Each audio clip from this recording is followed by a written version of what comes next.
It's Wednesday and another Expanding on Expansive weekly tips and teachings. And today I'm going to focus on transformation, and I'm going to share how I lost 8 pounds and how you too can make incremental changes that lead to a transformation, and how you can feel renewed and youthful again as a result of it.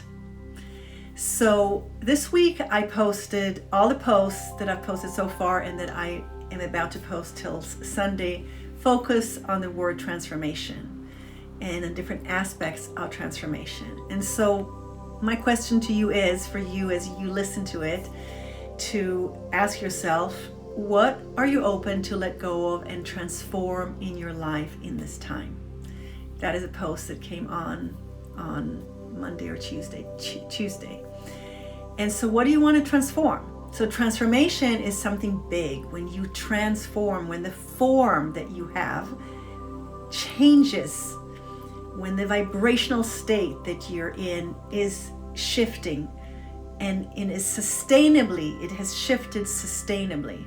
It's when the field of consciousness that you're in is not the same as the field of consciousness that you are usually in or you were in before. So it's something that is a big shift. And many times you need the practice of small incremental changes over time to suddenly realize that change, boom, transformation. Something has transformed, radically transformed. And so I want to share with you that I lost 8.5 pounds in the past 4 weeks. And I want to share a bit about this transformation that I've gone through and give you a few of the things that have helped me to go through this transformation, why I feel it's a transformation and not just a change, but it required incremental changes every day in order to go through this transformation that I'm in the process. I'm in the process. I've done the big shift I've done, and now the sustaining of it, the integrating of it, and continuing. And it's work. It's work because it's not easy to change a habit. They say it takes 21 days to change a habit, and I did a juice blend soup fast for 27 days. So I went over the 21 days, and still it's hard to change a habit. But there's some resources for it, and I want to share them with you. So what happened was that I was not digesting food very well over the holidays and before that in the fall, and I'm usually very healthy and I don't get sick often. When I get sick, I feel bad for a day or two and then it's over. And so it was not normal for me to have symptoms that were staying for 1, 2, 3 months. And so I went to a series of tests, and it took them a while, and I persisted, and they said, we don't see anything. Anyway, they found something with my liver, and when I got the diagnosis, it was like there were 2 directions that they shared. They shared, this is reversible with lifestyle, no medication, just lifestyle changes. Okay, that's where I can do something about it. And they also told me what happens if you don't take care of it and it continues, what risks can happen later. And they go to cirrhosis of the liver and cancer and different things, which the medical establishment, they tell you the worst case scenario to cover their backs or their asses. But it was enough for me it was good that it was there, because it was like, I don't want to stop eating bread with butter and cheese. I like it. My heritage genes are from Sweden. We love butter and cream, and so I don't want to give that up, and I don't have to give that up. But at the moment, when I was reading it, it's like, but no. I mean, you could still get cancer and be healthy, but if I can stop myself from this condition worsening itself, it was like, no way, I'm taking care of this. And if it's only lifestyle and no medications, all the responsibility is on me. And I felt like it was a silver lining for me to lose weight, to lose a belly weight is what I need to lose. That's been sitting there been growing slowly for the past 8 years since I moved, the last time I moved to the US 8.5 years ago. I wrote my book in those 8.5 years. I built my business and in the process of doing that. And so a lot on the computer, even when I talk to a client, it's through Zoom. So I'm on my butt a lot. And I'm not a huge fan of exercising, going to the gym and exercising. And so I was not moving my muscles like they want to be used. And I just gained that weight. And so it felt like, okay, spring is in the air. It's winter still here, but spring is around the corner. And the silver lining is I've been given a chance to, I'm forced to let this go and just, laisser aller and just allow this to continue, or to do a radical shift. And so I went for the radical shift, and I decided to do a 28-day self-care practice. If I worked less, that's fine. I was going to read books that were going to help me with self-care. I was going to rest more. I was going to juice. So I picked a British guy that I've been following for over a decade that I love. His name is Jason Vale. He is the juice master. I have all his apps. And so I've juiced before, I've blended before, I've souped with him before. And so I went for 27 days. And because it's still winter here, I had to do soups in the evenings, and I blended or juiced during the day, and I wanted some variety. So I really created the plan that works for me, because what I wanted was not to follow his plan, but to use his resources to succeed in losing the weight that I wanted to lose. Now, the doctors had told me losing weight is one thing, and the second thing is cardiovascular movement, really to get the heart rate going. Now, I remember that when I was a kid, I was the last one on the playground. It's like everybody was already tired, and I said, well, let's just do one more catch game or something, or ball game. I loved it. I probably had undiagnosed ADHD, and I needed to move all the time. So I wanted to reconnect to that part. While today I don't feel like exercising and going to the gym, I wanted to reconnect to that spark in me where I had joy for constant movement.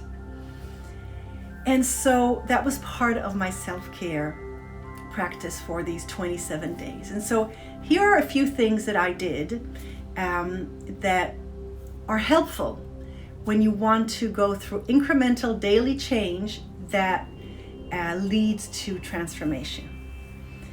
Now, first of all, you need a motivation. If you're not motivated, you can't do anything. And so I got a kick in the butt when I said, when I was told, there's a lifestyle change here, or it can get worse. It was like, okay, that's a motivator for me. I have so many tools in my toolbox: spiritual tools, emotional tools, physical tools, mental tools. I'm not gonna just let this slide. I'm going to take care of this and use all the resources that I have. So I had the motivation. That's the first thing that you need. Now, you want to use spiritual resources for that as well, because you want to imagine what you want to be when you're transformed. You want to start creating the field of consciousness and the energy around it, so that you live into that place and you are that place, and then everything kind of falls into place to become that. It's kind of how manifesting occurs that I've spoken about, in the past weeks, right?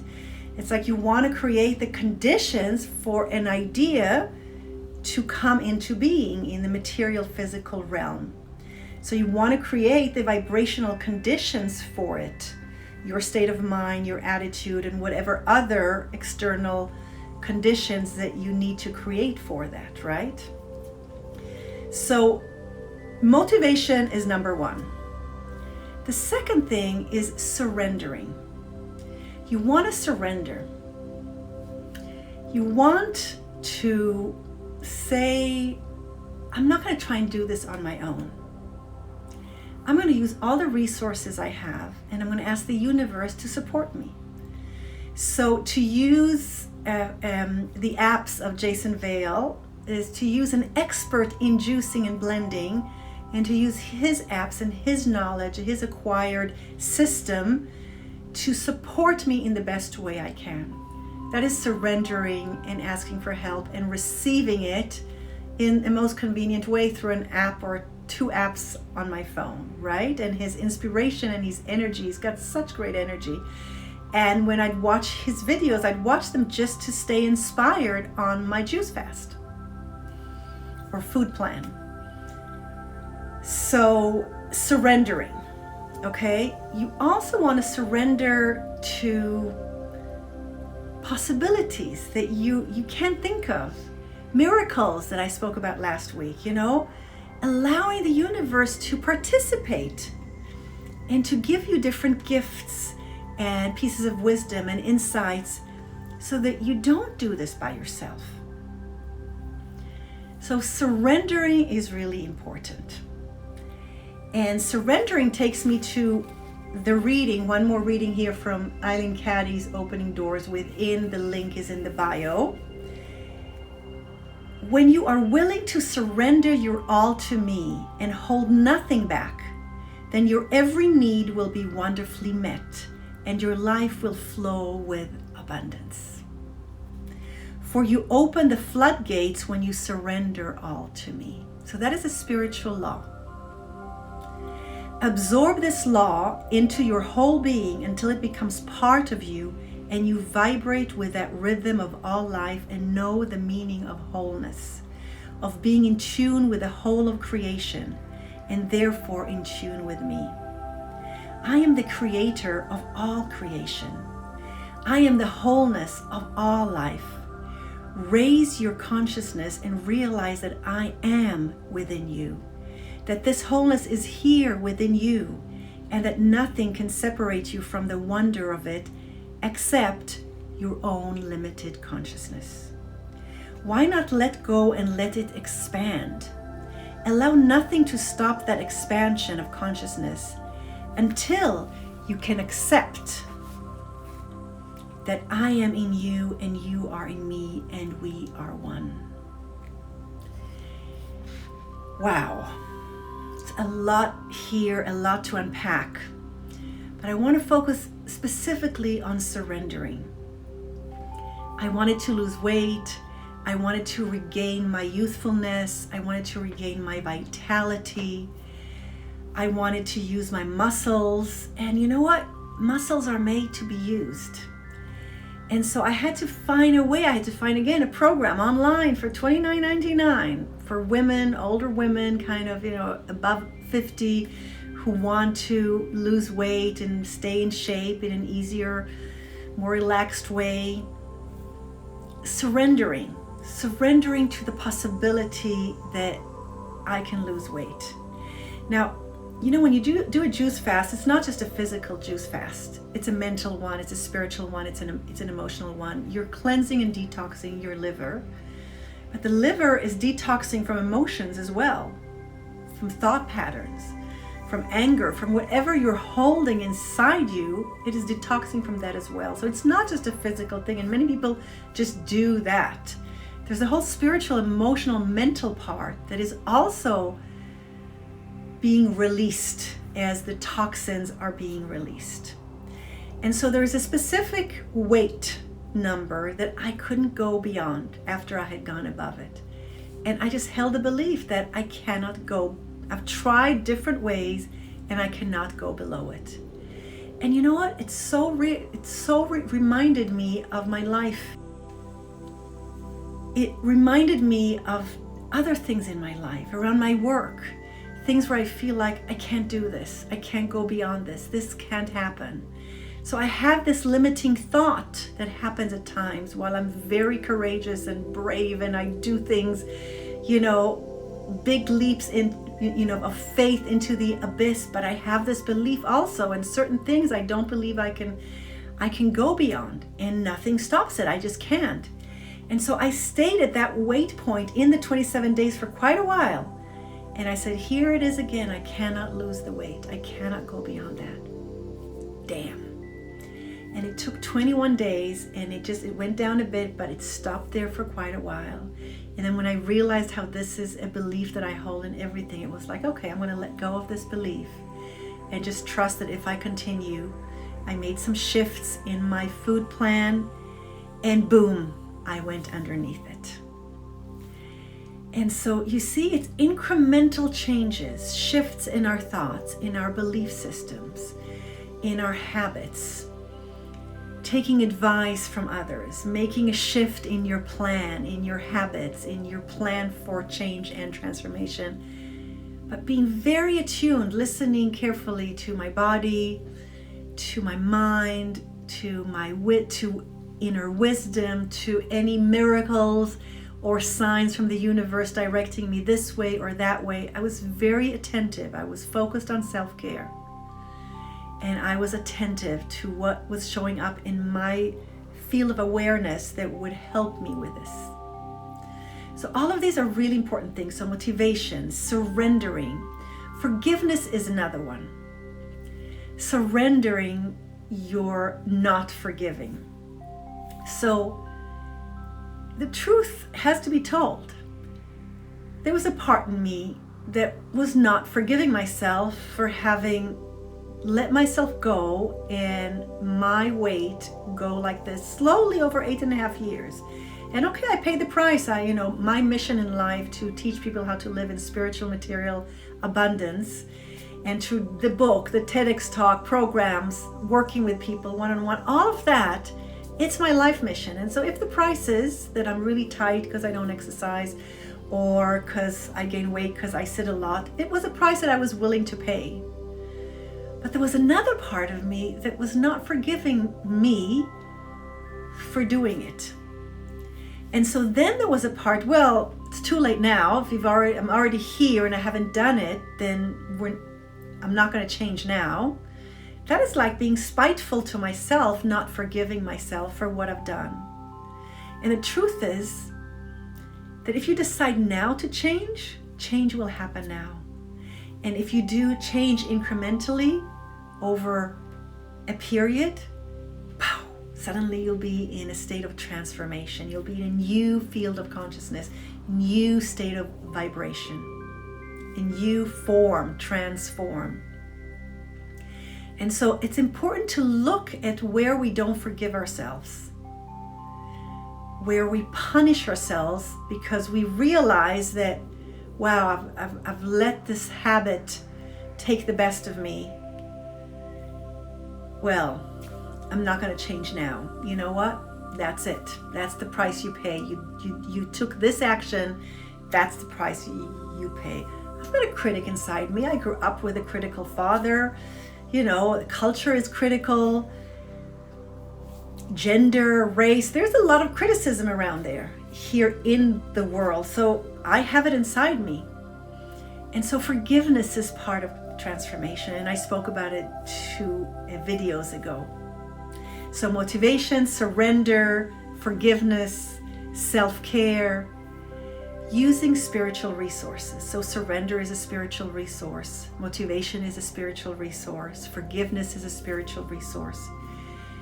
To imagine where I want to be, to remember the vitality I had as a child, and to feel that playfulness that I had, in my grandfather's garden in Sweden for hours. In Sweden there's light in the summer until 11. Hours and hours and hours staying out. I sweating, but this coolness would come on me and I would just enjoy the coolness on my skin and just running and singing and playing. That vitality, skipping, that was something that is not something that is part of my past. Okay, I was a child, now I'm a mature woman, I should accept that. Yes, but that vitality is in me. And I want to access that vitality, that youthfulness again. And so to tap into spiritual resources and say, I want to tap into youthfulness. I recall a youthfulness in me that I know when I am tapped into it, I am more whole. I am more embodied in who Anna really is. And that energy, it rubs off on people around me. When I'm full of ideas and I say, you got to do this, you got to try this is really great. And I get people all excited and people want to participate in what I am offering or what I'm telling them, my latest adventure. And so I want to have access to this more because it's part of who I am. It's not something that was just part of my childhood. So you likewise have things that maybe you are saying they were part of my childhood, or before I got married, or before I had this job, or before my financial situation became worse, or before my health became worse, or before I got depressed, or whatever it is. You still have access to it. And those are the spiritual resources that you need in order to make incremental change, have this vision in front of your eyes of where you want to go. And with the incremental change, boom, transformation happens, and then you're in a new vibrational state, in a new field, energetic field of consciousness. So I think I've covered the different things that I used. And I want to tell you, and I don't know if I said it before or not, but one of the things that I tell my spouse in the evening after I do my, on a day when I've done my cardiovascular workout, which is, by the way, it's 2 minutes warm up, 7 minutes of just general, 1 minute of abs, and then 2 minutes of cooling off or slow flow, or like flowing back into like a relaxing state. So what's that, 7, 8, it's like 10 minutes. Overall, it takes about between 10 and 12 minutes. And I'm at the beginner stage, so I'm doing it 3 times a week, and then every other day I go for a walk. So it's really not a lot. But I tell my spouse, my muscles are happy. I can hear in my ears internally my muscles telling me, thank you for using us for what we are meant to be used. Thank you for allowing us to bring you vitality, because when we are used, you feel vital, you feel energy, you feel energized. And so I really feel that I'm even listening to my muscles who are saying, thank you.